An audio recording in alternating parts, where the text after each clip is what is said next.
स्वागत छ मेरो युट्युब च्यानल हिमाली धर्म केन्द्रमा।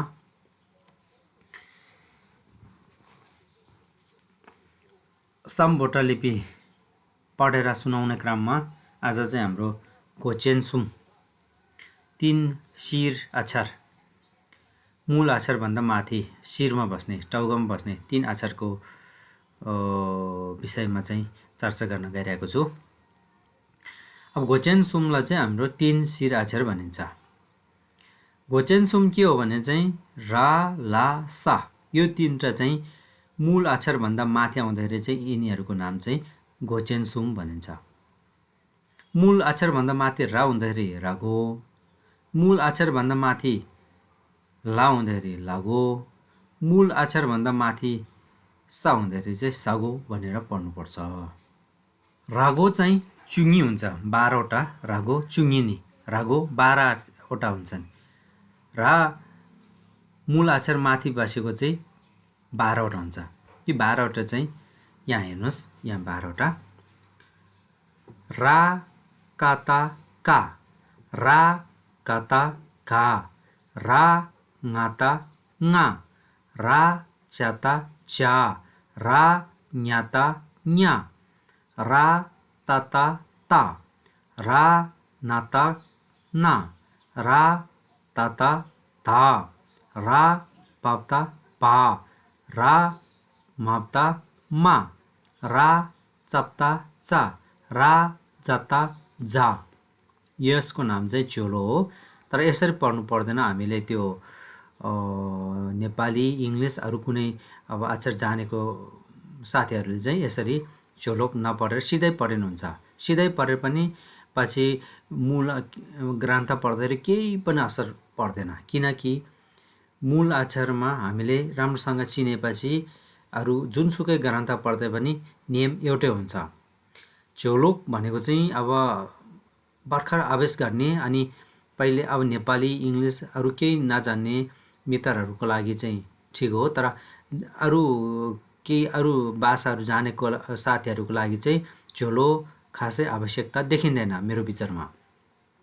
त्यसकारण अब यो राको मुनि का, यो टी जस्तो गरेको सानो चाहिँ यो आदि रा हो। रा र का जोडेछ भने यो मुनि मात्र पर्ने, का मात्र पर्ने का, यो का, यो nga। अब यसमा चाहिँ स्वर परिवर्तन भयो। राको मुनि nga हुँदाखेरि चाहिँ nga भने पर्ने nga, राको मुनि च्या हुँदाखेरि च्या च्या, राको मुनि nya हुँदाखेरि nya nya भने पर्ने यो ता, राको मुनि ना हुँदाखेरि चाहिँ ना ना भने पर्ने, राको मुनि ता हुँदाखेरि ता, यो फरक छैन। यो पा, राको मुनि मा हुँदाखेरि चाहिँ मा भने पढ्नु पर्यो मा, यो चा, यो जा। अब फेरि हेर्नुहोस् एकचोटि का का, nga, च्या, nya, ता, ना, ता, पा, मा, चा, जा। यसरी पढ्ने। अब केही उदाहरणहरू मैले यहाँ देखाएको छु, यो हेर्नुहोस्, मैले टाइप गरेर लेखेको छु। काछु, काछु भनेको चाहिँ पानी जाने नाली, पानी जाने नाली, काछु काछु भनेको। घावा, घावा भनेको झरा, बुढापा, बुढो मान्छे। nga, nga भनेको ढेङ्ग्रो, यो स्पेलिङको चाहिँ nga भनेको चाहिँ ढेङ्ग्रो। यो चे, चे भनेको मुखिया, स्वामी, मुखियालाई चाहिँ चे भन्छ, मुखिया। निङपा, निङपा, निङपा पुरानो प्राचीन, निङपाको धक्चक स्पेलिङ चाहिँ यस्तो हुन्छ निङपा। यो ता, ता घोडा, यो ता लेख्यो भने घोडा हुन्छ। यो ना, ना भनेको चाहिँ कान। धिक्पा, धिक्पा भनेको चाहिँ पाप, पाप। भा, छाल, तरङ्गा, यो भालाप भनेर लेख्छ। यो छोटकरीमा चाहिँ भा मात्र लेख्यो भने नि यो छाल तरङ्गा हुन्छ अरे, भालाप। यो मा, मा भनेको चाहिँ घाउ, चोट, घाउ।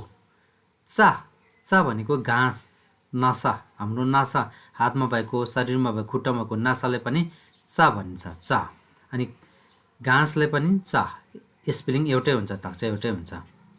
अब लागो चुङ्गिनी, लागो। अब मूल अक्षरभन्दा माथि ला भएको अक्षर चाहिँ 12वटा छन्। त्यो अक्षर चाहिँ लागो। मूल अक्षरभन्दा माथि ला भएको अक्षर चाहिँ 10वटा छ। त्यसलाई चाहिँ लागो चुनी, लागो चुनी, लागो 10 अक्षरहरू।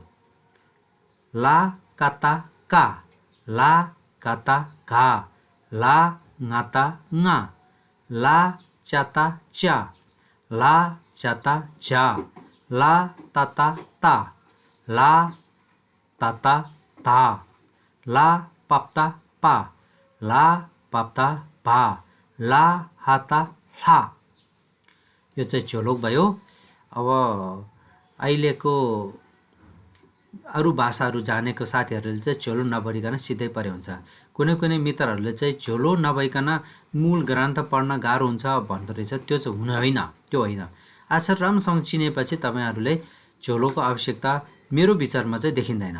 यहाँ हेर्नुहोस्, यो का, लाको मुनि का जुन भने यो मुनि मात्रको पढ्ने का, घा, nga, nga, यसमा चाहिँ ध्यान दिनुपर्छ, nga, च्या, झा, ता, ता, पा, भा, हा, हा, का, घा, nga, nga, nga, च्या, झा, ता, ता, पा, पा, हा, हा, हा। अब यसमा चाहिँ उदाहरणहरू मैले यहाँ लेखेर देखाउन गएको छु। यहाँ हेर्नुहोस्, कुक्पा, कुक्पा भनेको चाहिँ लाटो। कुक्पाको स्पेलिङ चाहिँ यस्तो हुन्छ, तक्चा कुक्पा। घा, खैरो, खैरो अदुवा, खैरो अदुवालाई चाहिँ घा भन्ने छ। घा भनेको चाहिँ घा, खैरो अदुवा, घा, खैरो अदुवा। nga, 5, च्या, गोबर, माल, माललाई पनि च्या भन्छ। ज्याक, ज्याक भनेको जिब्रो। कुनै चाहिँ अब यो नेपालीमा लेख्न नसक्ने भएको हुनाले मैले यहाँ पढेर सुनाउँछु। हेर्नुहोस्, मैले पढेर सुनाएको चाहिँ तपाईँहरू राम्रोसँग सुन्नुहोस्। ज्याक, ज्याक, जिब्रो, आदर सूचक। जिब्रोलाई मन गरे बोल्यो भने चाहिँ ज्याक भन्छ, मन गरेन भने चाहिँ चे भन्छ, मन गर्यो भने ज्याक भन्छ। ता, हेर्नु, ता, हेर्नु। धाङ, उठ्नु, धाङ। पक, छाला। भवा, भवा, भवा भनेको चाहिँ गाँठ। मासुको डल्लो उठ्छ नि, हाम्रो डल्लो निस्किन्छ, त्यसले भवा, गाँठ। ला, देउता, ला, देउता। सागो च्युजिक नि, सागो च्युजिक, सागो 11 अक्षरहरू।